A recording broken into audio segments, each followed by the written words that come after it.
Hey, this is Justin Hitt from Ad Briefing's Copywriting Tips, and I want to share with you a very powerful way in which you can optimize your YouTube channel. And it's based on a system called the topic testing method that I've used in direct mail, I've used in article marketing, content marketing, and other areas, which I'm adapting for YouTube itself. Now, I've got a draft of it together right here, and I will talk to it this particular program specifically, and I'll show you some examples on how to use this. But do you have the big problem of having a YouTube channel, having a social media channel, having some kind of channel that is creating some stats and it's not creating a behavioral change in the visitors? Now, I'm going to give you a little bit of background.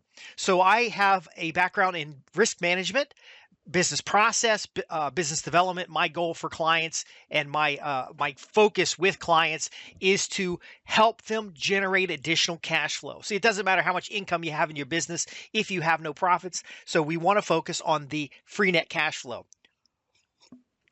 Another problems people face is that they're just throwing content out there. Now, I wrote a big book on a long time ago, a big report for my clients on content marketing, and talked about some of the scams, some of the tricks, some of the problems with content marketing. And look, I've written 22,000 articles, notes, materials, reports. I've written a lot of stuff in the last 20 years or so. The one thing that is consistent is that when you can measure the behavioral change of your end user, you can more effectively market to that individual, and you can more effectively make offers that turn into either leads on your list or sales on your bottom line. So we will cover a few technical things. What you see on the screen right now is Obsidian, where I store all my documents and all my copy, and we'll walk through all of that. The most important takeaway I want to make sure you have with this is that I'm not trying to sell you anything. I'm basically introducing an idea or concept so that if you're interested in it, I'll go through a couple workshops or sessions on it. These will be invitation-only webinars, and I will teach you the method as my way of documenting these materials, and of course producing training materials for my team or training materials for those who are part of the coaching or whatever's involved. It doesn't require a degree in statistics, even though I have a background with business finance, math models, statistics, lateral thinking. You don't need any of that stuff, because what we're doing here is we're identifying where should we focus our time and energy. So if you're a marketer, a copywriter, or a business development professional, and your job is to help clients increase their sales and profits, then this is the right place to be. Now, first off, if you're a content creator and you have 500 unique visitors or more a month, or you have a channel with 500 unique visitors or more a month, then this optimization method will show you where to focus your time and energy. It'll show you where to focus your, what should you be doing when it comes to content. It'll help you generate more actions on the part of your viewers. Now, let's talk why that's important. First off, your viewer behavior is more important than the number of impressions or views or anything else. Why? Because it is customers who purchase your products or services. Now, this isn't anything new, that Google has this attention platform, and these ad platforms are able to monetize people's attention. And yes, you can get paid by keeping someone's attention on your content. I'm not talking to individuals who are selling content, okay? That business has always been, think about it, they used to sell encyclopedias door to door.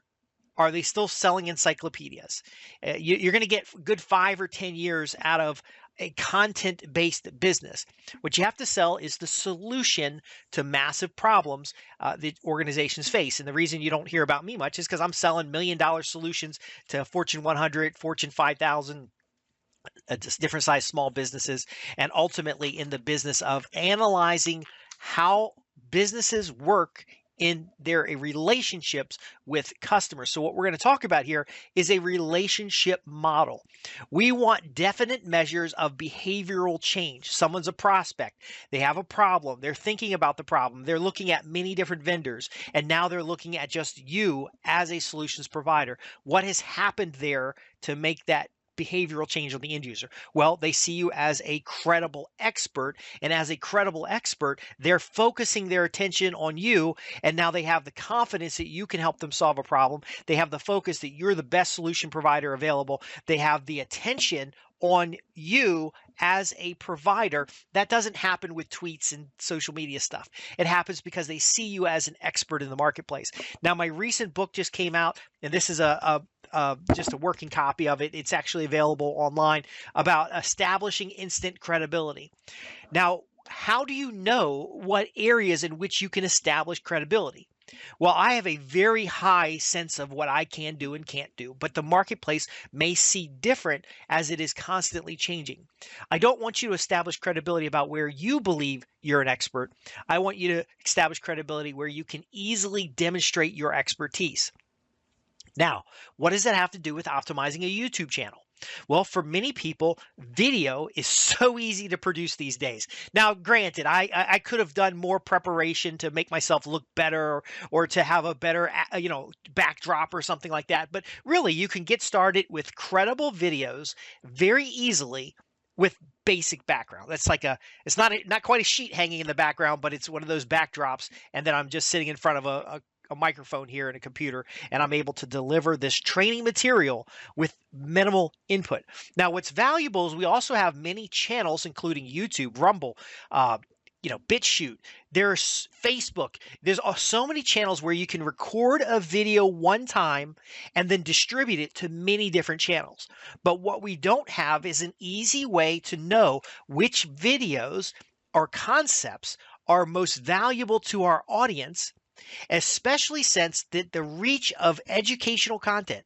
See, I'm not entertaining anybody. I'm not doing a song and dance. I'm not doing it, some TikTok thing. I'm not trying to talk to teens. I'm trying to talk to full-grown adults who are running serious businesses, who want to generate $1 million plus profits in their organization. Now, to get $1 million in profit, you need to have about a $10 million in gross, and even more in some businesses. But ultimately, if you want to make big money, you need to know what it is that your target audience wants to solve for. That's in the lead generation stage. And then what it is that you can provide them as a solution to get them actual results, which is in the purchasing stage. Customers do not, especially business customers, they do not buy hopes and dreams. Now, if you're running some big giant biz op, that's a different story. Sometimes you're just selling people the feeling of community, and that's fine. You can do that. But what I'm talking about here is, how do we find a needle in a haystack? How do we find the characteristics, the topics, the thoughts and ideas that move behavioral change? Okay, we're not starting a religion here, but this is what gets people into congregations per se. So we want to know what content on a specific platform generates subscribers. We don't care if there's 1 million views to get 1 subscriber, or there's 1,000 views to get 1 subscriber. That doesn't matter. We want to know what gets us that 1 subscriber. And then from the subscriber, we want to know what generates a lead in our in-house database.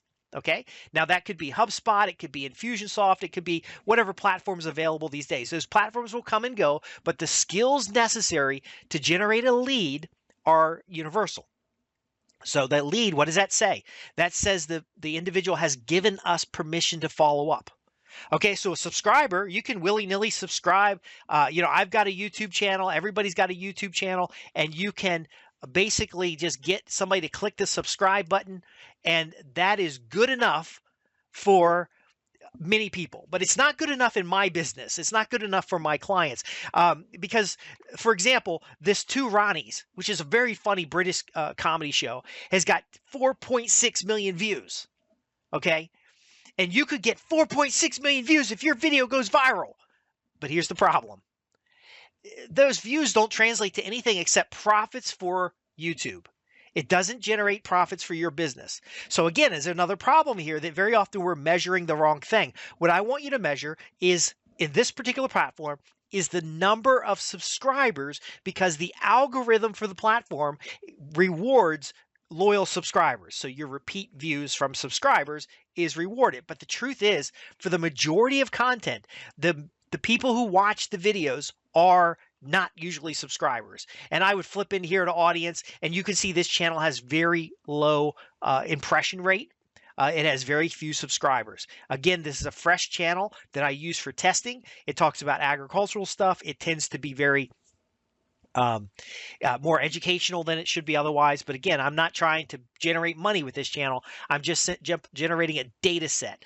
When I work with clients who have 500 or more unique visitors a month, so you would go to your audience and you would look at a 28-day period, and the numbers over here would be returning views 500 or more, then this model works extremely well.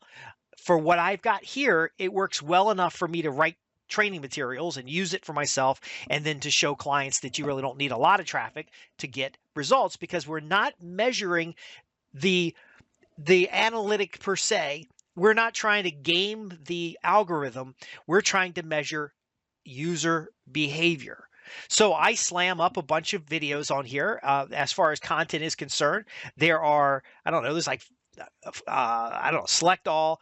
How many videos are there? I don't really know. There's like hundreds and hundreds of videos here. And this is something I'm passionate about as far as is the environmental content that we write here. But what I really want to see is here. Now, this is Looker Studio with Google.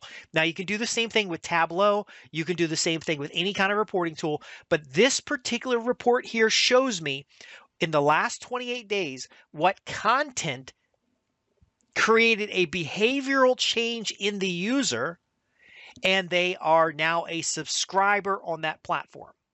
Now, again, a subscriber has value inside that platform. It doesn't necessarily have value for your business. It's difficult to translate a subscriber to a dollar amount unless you're doing other things, such as tracking YouTube as a sales channel, and then using the links in the descriptions or in the cards or whatever you're using to then track lead conversion on your website. Now, how do you do that? Well, you do it with the Google UTM codes. Now, of course, not everybody's using Google Analytics. It's different on every platform. But what's important here is that by tracking the clicks on individual videos or the descriptions that go to your website, and then having the conversion in place to know that someone came from this video right here. See these little external codes. There are unique identifiers for every piece of content that you put out on the internet. Knowing someone came from that specific unique identifier and they became a lead, where if they came from something down here and they didn't become a lead, you know something here. So we know the behavioral change. Now, when someone becomes a lead, they are giving you permission to follow up with them. So it is a behavioral commitment on the part of your prospect, because they are now giving you permission. Now, of course, they could fax your office, they could call your office, they could send you a letter or whatever, but that permission we're going to use to reach out to the individual. Now, why is that very important? Well, in some countries like the EU, you cannot email somebody unless you have their permission. In many states across the United States, privacy is very critical, and you can't just contact people. So why measure how many impressions on your website? Why measure how many subscribers to your YouTube channel or how many views a video got? None of that actually matters, because you don't have anything. You don't have a solid permission to follow up with the individual. Sure, you can post another video, and as you can see, this particular page has 100 videos that are listed here, and it has their relative change from the previous period. It has what is the percentage of view on the video, and some of these elements are important, but in this particular report, the most important thing is the behavioral commitment that viewer has made to subscribe to a channel. Now, again, that's at one level. The next level is the subscription or the lead at the website. But again, if you don't have any subscribers, it's kind of hard to take the next step. Now, I wish I had some diagrams here. You can see this is the working copy of my Optimize Your YouTube channel. And one of the reasons I'm doing this video today is to introduce you to the general concept, and then offer at the end for you to contact my offices, and I will, for free, do a webinar for yourself or your team. There'll be question and answers, because I want to turn this draft manuscript into a training program specific for my clients, specific for you, and specific for individuals who have 500 or more unique visitors. And how will you know? You'll go to your stats here in your YouTube, and we're going to talk specifically to the YouTube channel. We don't care about views. because views are just we don't. Somebody could watch the same video twice. Somebody could watch more than one video. What we care about is the audience in the last 21 days or the last 28 days. You want your returning viewers. If you've had 500 or more returning viewers, we can get statistically accurate results from this method, which is basically a topic testing method to know which topics, which content, which types of concepts, and more generate behavioral changes in your end user. Now, this is not a new concept. In fact, I worked with, in the past, I've worked with Lillian Vernon, Dominion Enterprises. I worked with websites that had as many as 25 million unique impressions or impressions a month. That's about 1 million unique users a month. In those environments, this kind of math is magical. But what I'm so excited about is today that there are tools like Looker Studio that you can start doing this for free. And I'll explain this report here in a second, but I want you to understand that I'm doing this not really out of the kindness of my heart, but basically to have a small audience where you can specifically ask your questions and challenge the content that we're doing here, because I'm adapting a well-known database marketing technique that goes beyond a lot of the factors that you're going to see in your analytics to measure the behavioral change in the end user. Now, this is just a 28-day period. I use scripts and software on my side to look at the content that consistently generates subscribers, and then I go back and remind that content, and I show you how that works. Now, you might be saying, well, Justin, why don't you have 1 million subscribers? Well, the topic areas that I care to produce content in don't have 1 million subscribers. They don't have a lot of draw and demand. Even the content that I'm sharing with you right now, it's a small group of people who actually give a damn about the content. And the reason why is because when it comes to actually creating commercial results from your actions, the millions and millions of YouTube videos that go online a year are potentially just entertainment. So for example, all the news channels here, the top news, 37,000 viewers, 1.2 thousand people watching this. These are just news curiosities. I could create content about current news and events, but I don't really give a damn about current news and events. What I know is that evergreen results in business, behavioral change, customers becoming loyal to your brand, your product, or your service has nothing to do with the current trends. It has to do with adaptation of behavior from the end user. Now, I could show you a bunch of fancy, Google's done research on this. There's this whole attention economy going on right now. I am borrowing from that because that's been around for a long time. But more specifically, I want to know, as a publisher of content, which pieces of content create a behavioral change. So again, this is just one of a few reports. I've only started using Looker Studio because I want to show you tools that you can readily use. Usually I do this in an Excel spreadsheet with a Python script or in a database system. But again, if it's not easy for you to, so this is something I've been doing myself for a long time for clients. I've been doing it in testing business processes, validating controls. I want to show it to you in tools that you can use in practical terms. And in fact, if you contact my offices, you visit me at www.justinhitt.com. That's JUSTINHITT.com, and go to the contact page and say, yes, I want to learn more about topic testing. I will help you with your own data, because I agree, my data doesn't have a lot of meat to it. But if you've got, if this returning visitors is 500 or more, then we can simply, we can blast it out in a spreadsheet, and you're going to know more about what content gets subscribers than you would in any other means. But subscribers isn't the only thing. And so this particular report was put together pretty quick. It refreshes pretty quick. But what do we do with it? So I now know that this piece of content here, land clearing mistakes, I get about 35% average views. But even though they only watch 35% of the video, it tends to produce more subscribers than any other content in this same period. What's more important? That they watched the whole damn video, or they became a subscriber? Now on YouTube, that they became a subscriber is more important. Now, yes, YouTube will reward you for people watching more of the video. So you can see this video down here, number 14, has got 163% views. That means somebody has watched the video more than once. Now, I do know that that's a short video, and so it's likely that it recycled, but it created 0 subscribers. I can't invite those people back by publishing another video. I can't get involved with their demographics by having it show up in an audience match. So if I know they're a subscriber, I can say, I can do a pay-per-click ad that says, show this ad to people who are subscribers and people who look like these subscribers. See, I don't have any use here. Now, yes, YouTube will promote the video because it's got viewership, and YouTube's goals are keeping you on the website to watch. But your goals as a business owner, as somebody who sells a high-ticket product, or somebody who sells a subscription service, is people willing to make commitments. So if you've got and I do have a number of newsletters, I want someone who's going to commit to a year subscription, and that's the best person for me. Their micro behaviors to the point of committing to a subscription is becoming a subscriber, is becoming a lead on my website, is engaging with content on my website that is behind a paywall, and ultimately committing to the subscription itself. Now, we try to keep this simple, because if this gets too complex, there is an unlimited amount of data to work with. Because remember what I said earlier, there's YouTube, Rumble, Bitchute.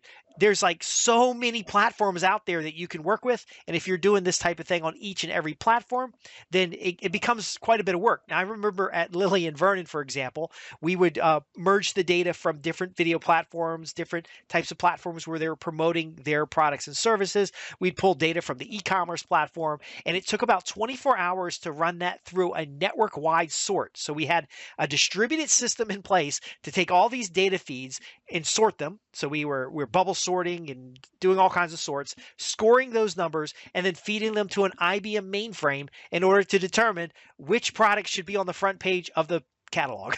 Really. And now, so what I'm going to teach you is not proprietary to their organization. It's common to pretty much every catalog company, but you don't have to do that anymore. You don't have to have a mainframe. You don't have to have a network of computers crunching away at this. You can do this very simply. The next valuable thing about this is that you can actually use it to focus your work and efforts. So I know that in the last 28 days as of this recording, that the land clearing mistakes video got me 2 subscribers, and that's 100% more than the other videos got, and infinity more than these majority. So there's only 7 videos that got me new subscribers. So should I focus on the 100 videos that are on this list, or the hundreds of videos that are overall in the channels? No, I focus on the 7 videos. So I've already saved myself a tremendous amount of time because I've got 7 videos to focus on. Now, what does that mean? Well, it means that I already know these videos generate subscribers. So if I'm going to do paid advertising or promoting a video, if I'm going to create another piece of content, if I'm going to do a social media post that links to a YouTube video, I don't do it on the video that I think's interesting.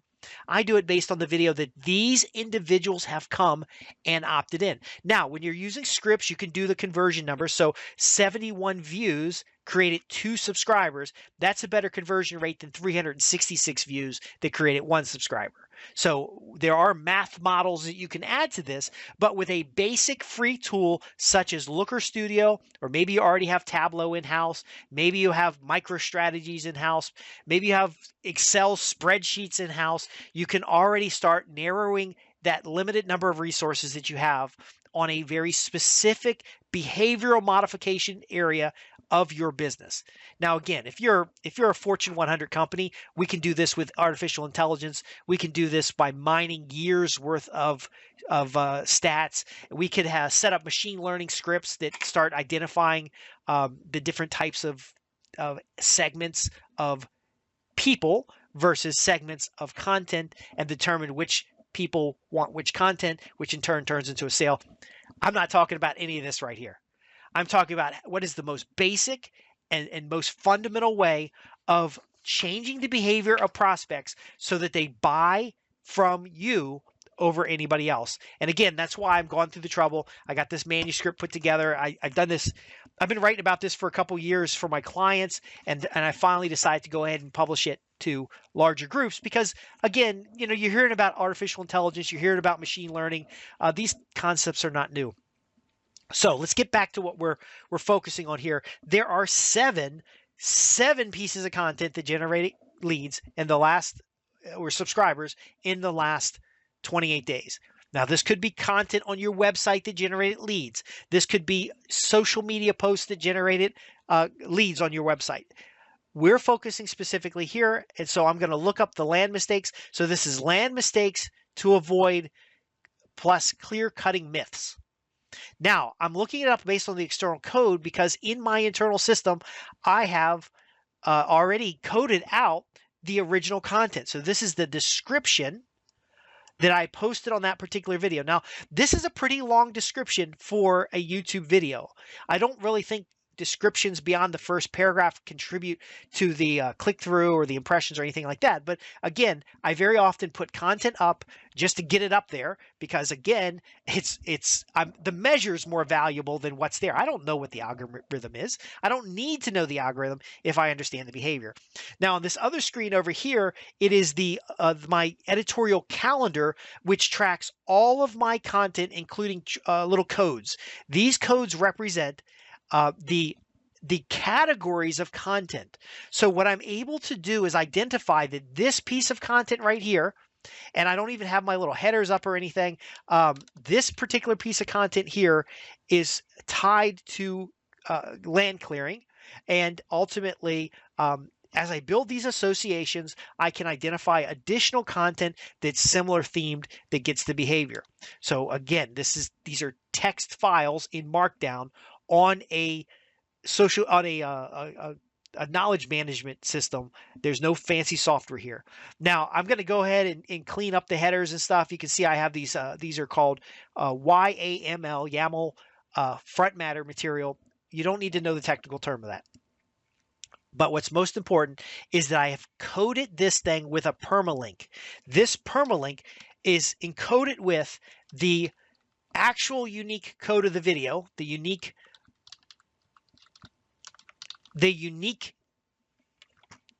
what YouTube sees this video at, and it gives me a key against the data set. Okay, now this is very, very important. I'm going to slow down and say it particularly. The report tells me what content to focus on. The unique identifier of that content in my document management system tells me which text was associated with that content. Now, if I'm going to promote the video that got me the most subscribers, I simply go in here and I start extracting, for example, social media posts. Now, I noticed something about this particular content is that I did not uniquely code the description. So what I would do here is I would correct this coding, and I would update the video itself. I do have keyword research here that's relevant to the particular video, as well as keywords and tags that were used on the platform. I can now start developing content around what generates subscribers.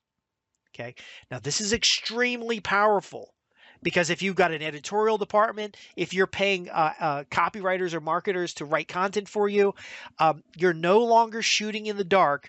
You're writing specific content that you know, based on the analytics provided by YouTube, generates subscribers for you. Now, again, it doesn't matter if it's a subscriber or if it's a lead or if it's a sale. Those are the 3 points of behavioral commitments that we get from an audience that tell us that we're going down the right path, because ultimately we're here for sales. Now, these reports could just as easily be grabbing from, and this is, and I just set this up, so there's not a whole lot in here. This is my Google Analytics 28-day pipeline, and it's the receiving end of the links that are in the description. Now you can see, again, it's not super excited because I'm using my in-house materials to show you these reports. I cannot, due to non-disclosures, go into a client that has 500,000 visitors and show you their data. But again, I'm offering you that if you write questions about this and you have more than 500 unique visitors on your YouTube channel, in a given 28-day period that I will help you use your data and actually walk you through step by step. Now, everything's going to be recorded and you're going to be able to ask questions, and I'm going to go real slow and show you every step because, again, those recordings are going to be the body of the course that I'm putting together here. Okay, so I know this is a little bit different approach because just, with a system that works this well, a lot of clients the confidentiality is a concern. They don't want to say, oh, look at this topic is killing it. Like if I pulled this report up here and a particular UTM session code produced, millions of dollars or even $20,000-$30,000, you could reverse engineer and figure out what that's doing. And so that's a non-compliant thing. So we would go through your content and we would set up something to show just one 28-day period, and then you can use that information to look at your whole year. You can use that information to look at a 2 or 3 year period. Now I'm using Google Analytics version 4, and that's another reason that we're making adaptations because the analytics platform has changed a little bit. So I've got to go in and recode a lot of my reports. But this what I put together here took seconds. It is simple, it is easy, and I can show you how to do it. Now, what you can see here is that these UTM codes, it shows me how many active users. Now, focus, we're on users. I don't care if those 365 users made 10,000 page impressions. I want users. I'm a person-to-person thing. I interact with people. But again, these reports come together to tell me the intersection between what is valuable on YouTube and what is valuable to my end user. Now, I'm going to real quick find a UTM code here just so you can see how I'm tracking this in the platform that I'm using here. Now, it doesn't matter. You can be using any document system. The concept that we're talking about here is that we have metadata associated with the ad code, metadata associated with the YouTube platform code, and now we can see that there's a high value piece of content on the YouTube, and where does the associated content come from?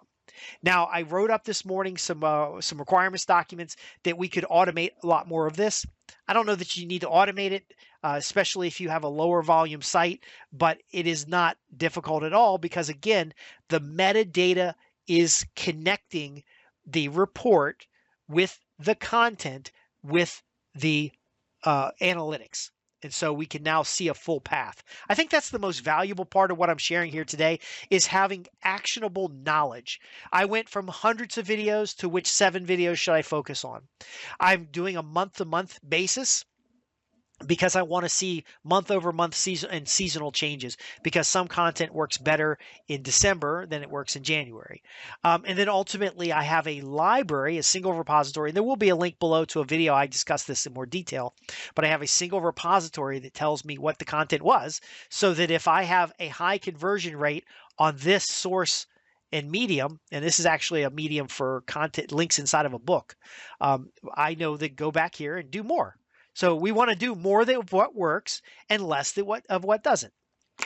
So the last thing I want to cover here before I give you an opportunity to just reach out with questions, because we don't have to sit down. That takes a lot of my time and it'll take a little bit of your time. But ultimately, that's an option if you have 500 more unique visitors. But even if you have a small amount like I've got, you can use this method. So let's get specific about what the method is. The method itself it's kind of a sorting method that takes the large volume of your content, looks for a behavioral trigger, which in the case of YouTube is a subscriber, and then based on that behavioral trigger, focuses our energy on that platform to content that creates more subscribers. That's one block. So we're going to imagine 3 blocks here.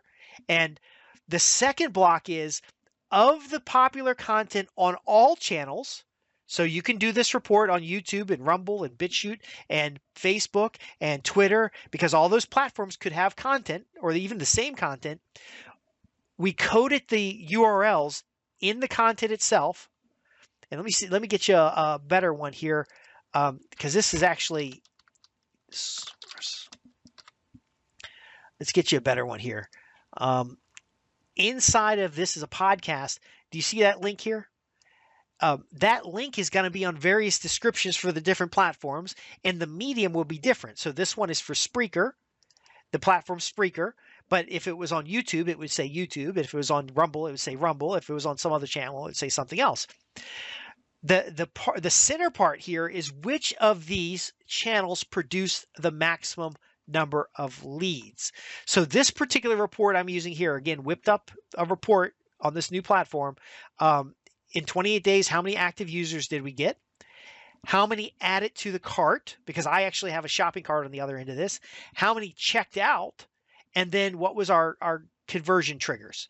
Now, in this case, I don't think the revenue's working on this particular report. That's another problem that you got to face in a lot of these things. These reports are imperfect. But again, if we're focusing our energy on high value activities, then it's okay if the report's not good, because our positive net cash flow in our accounting system is really what really matters. But my point being is, I don't have to guess anymore. I can say to this piece of material, so let's say this Spreaker podcast is just ripping it up and I'm getting a lot of leads and I'm ready to start doing some sales. I can focus on this topic with the people who were leads in that environment, and then ultimately offer them something else, which would be either an initial sale, a low-cost initial sale. It might be a initial paid consultation. It could be a lot of things. But I can also ask myself, if this worked well on Spreaker, what other podcast platforms could I be putting the same content? See, I don't want you to be trapped, and I know YouTube and Facebook, and they constantly want you to create new content because they want their visitors to keep coming back. So the more new content you create for free, the better their audience will get, and the happier they'll be. And I will admit, some of my stuff's shadow banned because I also write about topics that are a little controversial. But I was surprised to get 0 results here, because usually I get a lot more. I get picked up in a lot of the podcast platforms, but in this case, I didn't get picked up anywhere. So again, how do we know where we're getting behavior changes? That's the medium. Of those behavioral changes, how do we know which ones generate leads? And then of those leads, how do we get sales? So I'm showing you my stuff because I can't just show you everybody else's stuff. But ultimately, I would agree, my stuff is kind of disappointing, but the concepts are the same. Now, what we're going to do over the next 12 months is I'm going to improve my platforms. But really, I get distracted easily, because if I get a client that's doing something like what we're talking about here, I'm going to go work with that client. So if I get a Fortune 100 company that's paying me $10,000 a month to set up their platform, I don't really need to do my platform. So let me get back on track here. We've got a single place so we got the analytics to get us to high level overview, but now we're looking at things the analytics cannot deliver. The data is there, but it's not meaningful. What I want to know, even with a low volume site, and 500 unique visitors a month can be a low volume site, I want to know more than just what's important to YouTube, because YouTube biases their reporting to what benefits them.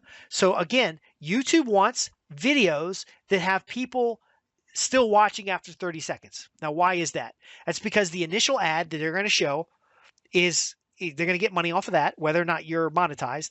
And then after 30 seconds, they're going to show another video, usually at the 1 or 2 minute mark. So they want you to have the maximum number of people on your video for the longest amount of time, because it increases the number of ads they can show. Again, that's fine for YouTube. That's how they design their analytics. But you want to extract from their analytics the specific behaviors that are beneficial to your organization, which is them subscribing or making the commitment to your channel to at least receive more information. Now, there are tools that once they commit to your channel, you can now audience match or do a same audience match, so that every one subscriber to your channel is worth about 5 or 10 potential subscribers in the future, or at least an audience that you can present a lead generation ad to in order to get them to your website in order to opt into a newsletter, opt into receiving information, or even do a consultation. We know that those people come because we have a chain from the unique video to the Google UTM codes. Now, if you're using Adobe Experience or whatever you're using, you can have different coding, but there's variables encoded in the URL. Now, in my platform, I'm using Google Tag Manager, so whether or not I actually put the UTMs in the description doesn't really matter because I'm still tracking platform. You can see in here my Google, I have organic Google, I have referrals from Facebook, I have here's Rumble, for example, and in this 28-day period, I can see what's going on. Now, I'm showing you a 28-day period, but my decisions might be made on the last 365 days. But my point being is because there's a chain from the video to the context, which is my campaign and my session source.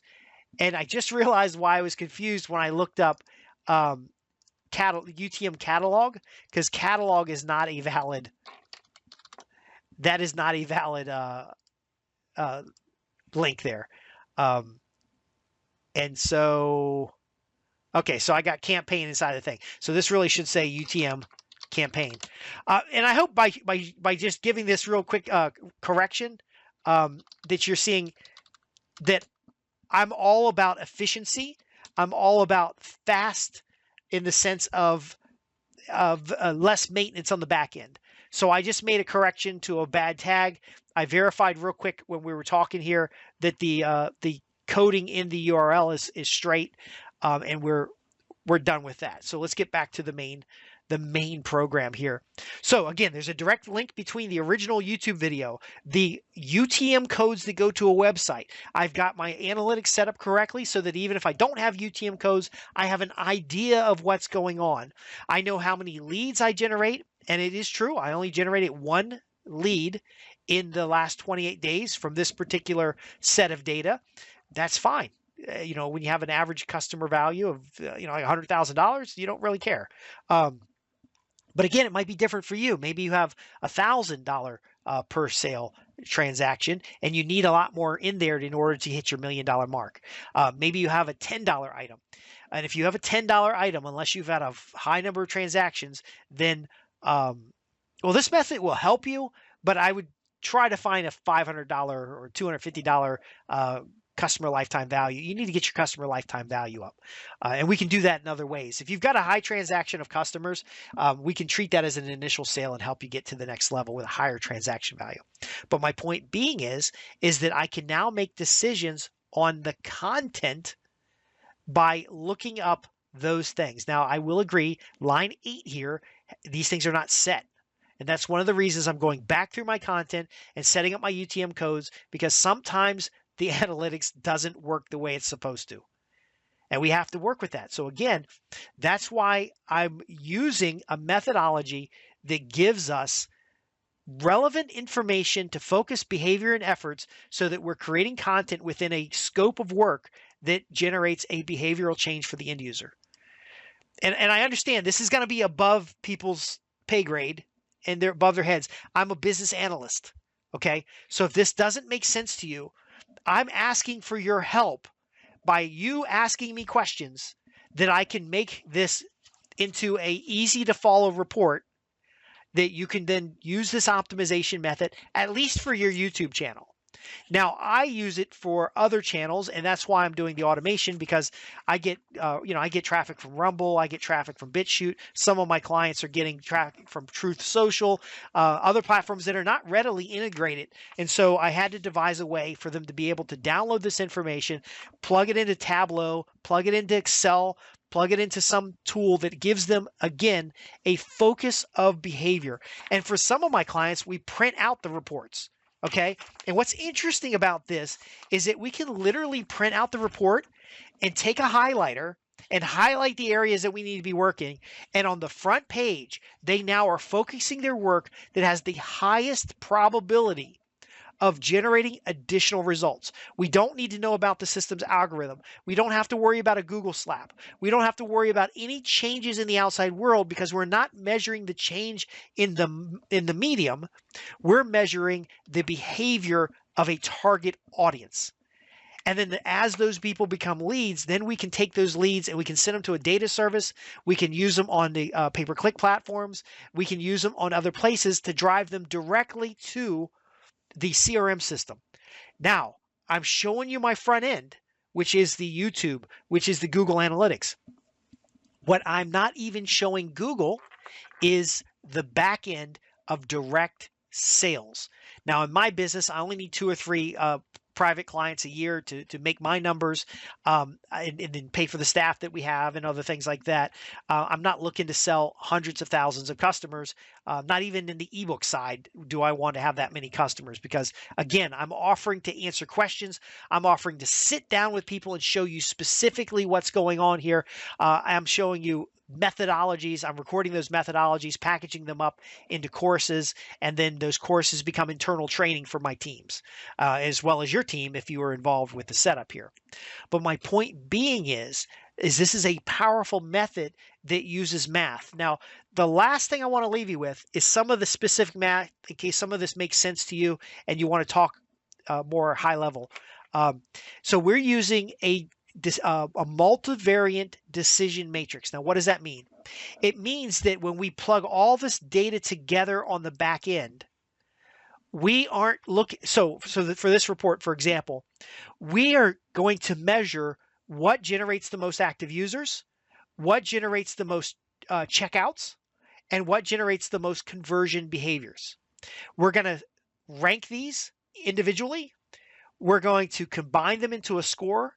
And then we're going to quintile that score into where we should be focusing our behavior. So let's say you have a $10,000 marketing budget. You did 10 campaigns this month.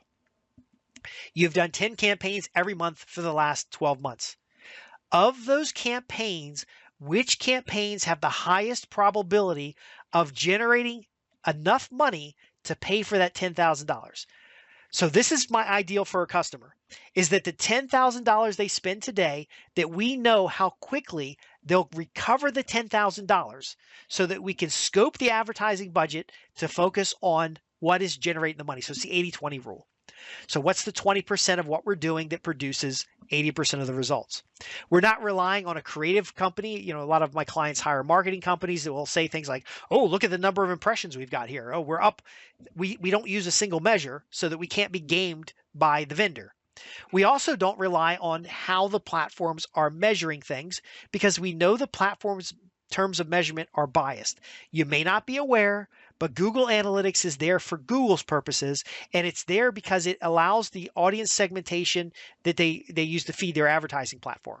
So they give away Google Analytics for free so that they can cookie a bunch of visitors and they can start putting them in segments and then using the content on your website to determine what types of ads these people are most likely to respond to. So I've never worked for Google, but by reading their reports and papers, I'm pretty sure they're using a similar model that I can teach you to do at your scale, which is called a topic testing method. We want to know what topics and concepts, what emotional triggers and hooks are most likely to get a behavioral response from our end user. This is what Palantir was using. This is what some of these big guys were using. But what I'm trying to do here is break it down into a scale that pretty much any small business can understand. Now, again, I'm not going to sell this to every small business. I'm not trying to be an ebook. It is a little bit more complex than just, dumping it to a spreadsheet and then, you got to do some work. But if you're willing to do the work, and you've got 500 more unique visitors in a 28-day period, I can show you with statistical accuracy how to start increasing the number of subscribers you have, how to increase the number of leads that you have at your website, and how to increase the number of sales. Together, this will give you data because we're going to be mapping your creatives and using unique keys. This will give you data that allows you to then create content, advertising campaigns, sales letters, new product development that is ideally suited for the behavior that you want. So if you want more buyers, or you want increased transaction size, we can actually drill down into the data and then find the highest transaction segments, and then take those highest transaction segments and map out the behavioral characteristics of those segments. Where did those people come from? What type of content did they consume? What interactions did they have? And then mimic that pipeline. And it really is all about pipelines. We can mimic that pipeline in order to maximize the return on investment for your advertising dollars. We'll be able to roll over your advertising dollars. So the money you spend this month, you should be able to be using that same money again in 2 months, 3 months, 4 months. Now, depends on your sales, the time to sale. If you're selling a $500,000 industrial product, then you might have a 9-month sales cycle. We may not be able to get back the $10,000 you did to generate that lead for 6 months. But that's okay, because we're working with these windows of activity and we're measuring overall success with the free net cash flow of your activity. So we're really applying some Six Sigma. We're applying some manufacturing techniques here. We're requiring process optimization, and we're building a system for generating leads, generating sales, and increasing the transactional value of what you're delivering to your customers. Now, again, the content is important, but it is not the only thing. We want message to market match. We want that audience to receive exactly what they desire, which triggers the behavioral activity and then moves them down some kind of sales funnel. It is direct response at the core, and it is extremely measurable. Now, you don't have to be a numbers nerd like me. You don't have to have any special level of intelligence to implement these tools. And you can buy very expensive platforms that'll do this for you. We used AutoSys, and we built out nightly batches and target lists. We're actually working with real mailing lists. So I think there were like 5 million names on the list, and we would go through and figure out of 5 million, what are the 100,000 that are likely to buy something in the next couple of days. Of the segments, who was going to buy high, who was going to be a buy minimum, who's going to buy low, who was at the highest probability of taking from buying something low price and buy something high price. And then I've used these methods in a variety of environments since then. And again, I didn't get this from Lilly and Vernon. I got this from math. I got this from database marketing. I got this from being a consultant for about 20 years. It's a method that optimizes the behavioral response. It doesn't optimize your business. So it is possible for you to have this method, to have the 7 areas you need to focus, and then you do nothing with it and you get no results.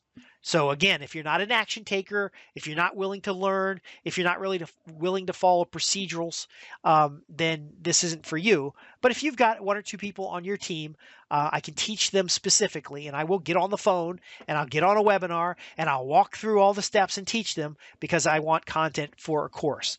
Now, again, you probably don't want to hear me droning on about all these details. You want to know the cash benefit. First off, I'm not charging anything for 5 organizations, just 5 organizations, to be intimately involved in probably what'll be 2 or 3 hours of training. So we'll go over your data, and then we'll go over the steps that I already use using an Excel, because every company's kind of different, but pretty much everybody's got Excel.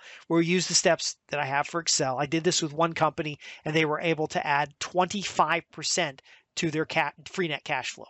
So it means they have a free net cash flow of X, and they have now 25% more free net cash flow.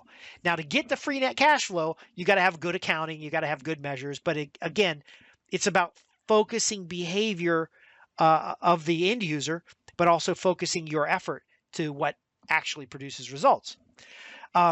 And this report is difficult to do if you're going to have it done every week, and you're also creating the content, and you're also loading the ad campaigns, and you're also writing all the social media. So this is really not a one-person type of thing. But if you've got a company and you've got 500 or more visitors in any period, I can show you specifically for the YouTubes how to get the reporting. And actually, you can get some advanced reporting out of YouTube itself. You don't need to have any special tools. You can use Looker to do this as well. How you set up, we'll walk through everything. And then, of course, I'll answer your questions for as long as you need me to answer your questions. I'm going to take the video that's recorded of us interacting with each other. You're going to sign a release in case we use any of your voice. And we're ultimately going to, I'll edit the video and then create a training program, which you then can have for free and share it with your team. Now, you can't go give it to other people, but ultimately, this is not very valuable if your team is not readily implementing it.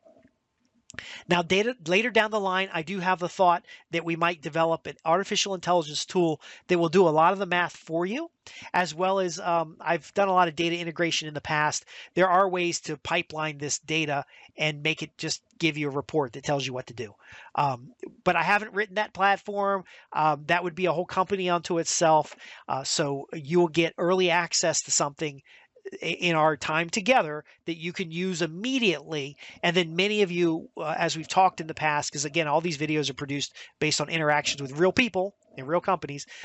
Many of you already know how to use, data flow work diagrams and stuff to pipe this data where it needs to be. Like I said in the past, we've done things like this with antiquated systems, just doing nightly batches. The nightly batches would drop. Then a script would calculate the numbers it needs, and then it would pump that to a reporting system. And if you've already got Tableau, for example, or you're better than I am on this Looker Studio, a lot of this stuff is just a matter of printing it out. But the last thing I want to leave you with is that when we're done on our call together, you will have something like what I'm showing you on the screen right now that shows you the 7 things to do rather than the 100 possible things to do. And you will immediately be able to, whether you're using SharePoint or whatever, pull the content that is related to the action points or the areas of action. And then you'll be able to just focus the same energy on what works. And now you get an instant return. So let me summarize here. I've taken a topic testing method that I've perfected over the last 10 years that is based on hardcore database analytics, hardcore database marketing, catalog marketing, hardcore direct response. It is something that most multi-billion-dollar companies use every day, but technology has changed. Today, I can plug into ChatGPT. Today, I can plug into artificial intelligence to help me do this kind of stuff, which we do internally, mainly on the side of the topics. I'll ask the artificial intelligence that based on this article, what topics are important, based on this audience and this article, what topics are important for me to cover. So we can talk about that, but that's a different thing. But the tools make this thing so freaking easy. So easy once you understand the methodology, which I have not seen anybody teach. So I gave you an overview of linking from an analytics environment that's designed for the platform to extract what you need to get behavioral changes from the end user.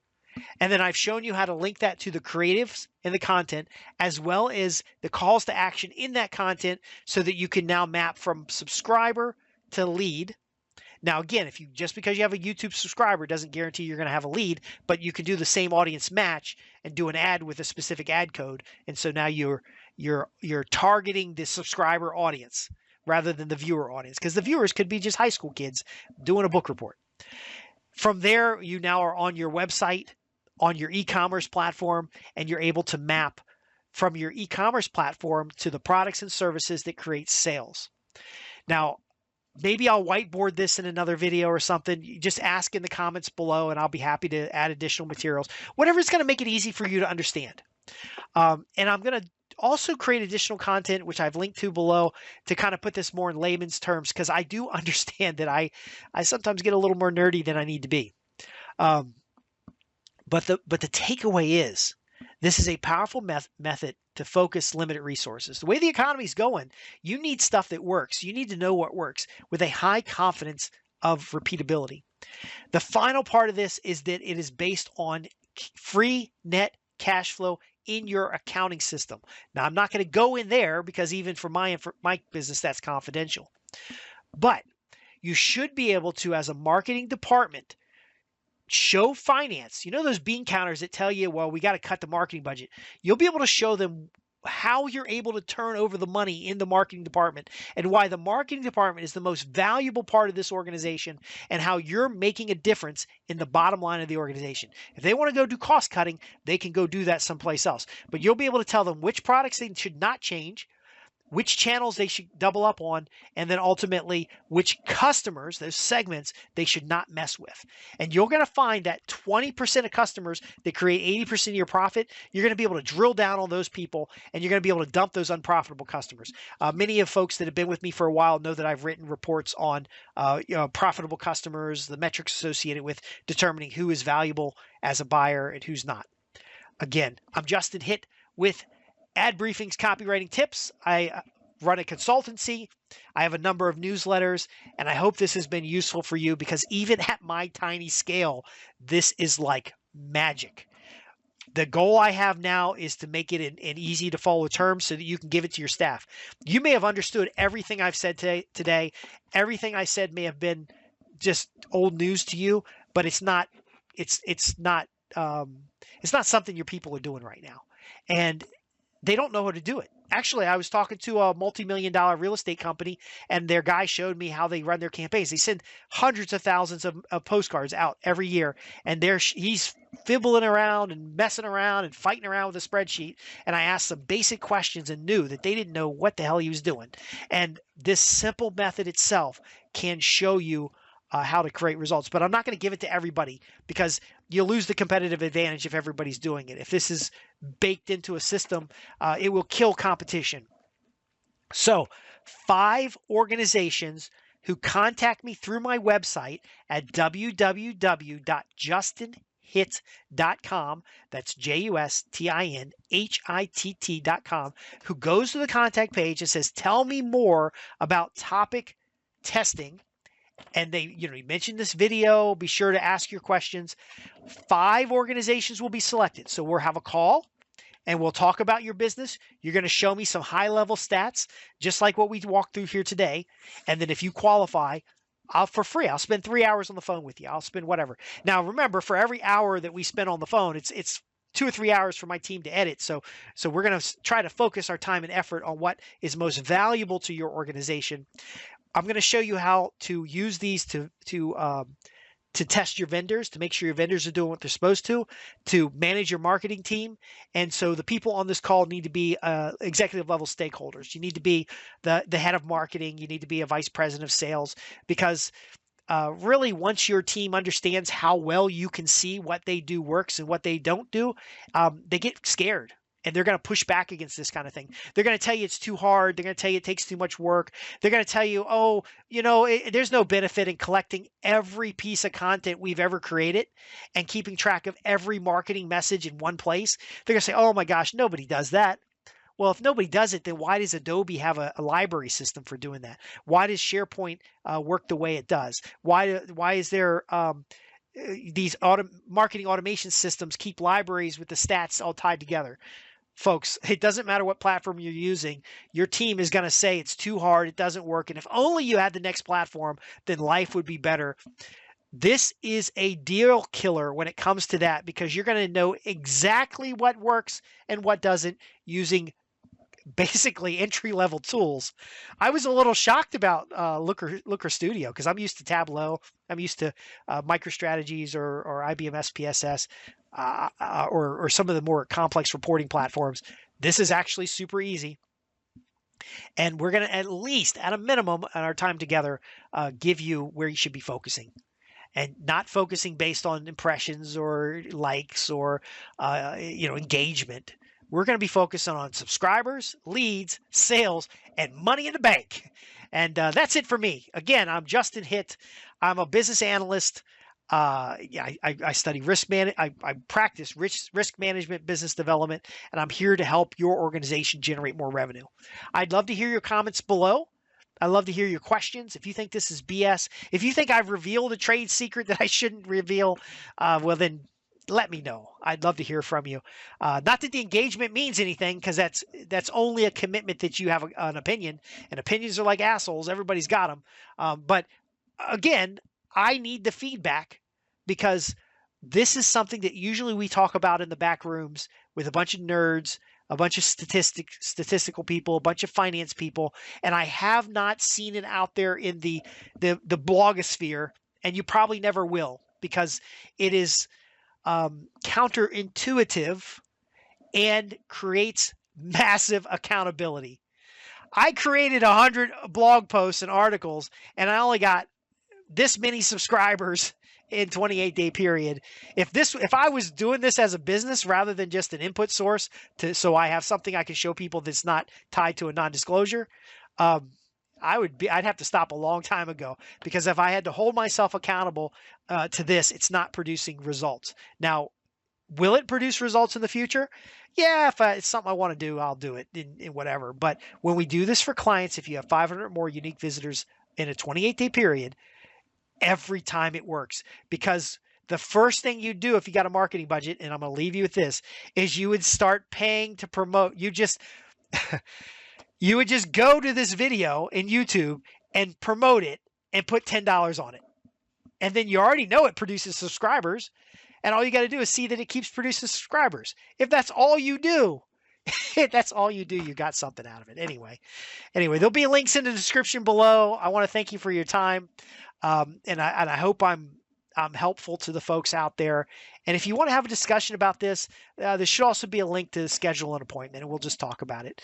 We can spend 15 minutes or so. I would love to hear your feedback. And if you're already doing this stuff, get with me, because we have opportunities for you to get contracts or analytics projects. And I know that's very important to a lot of folks.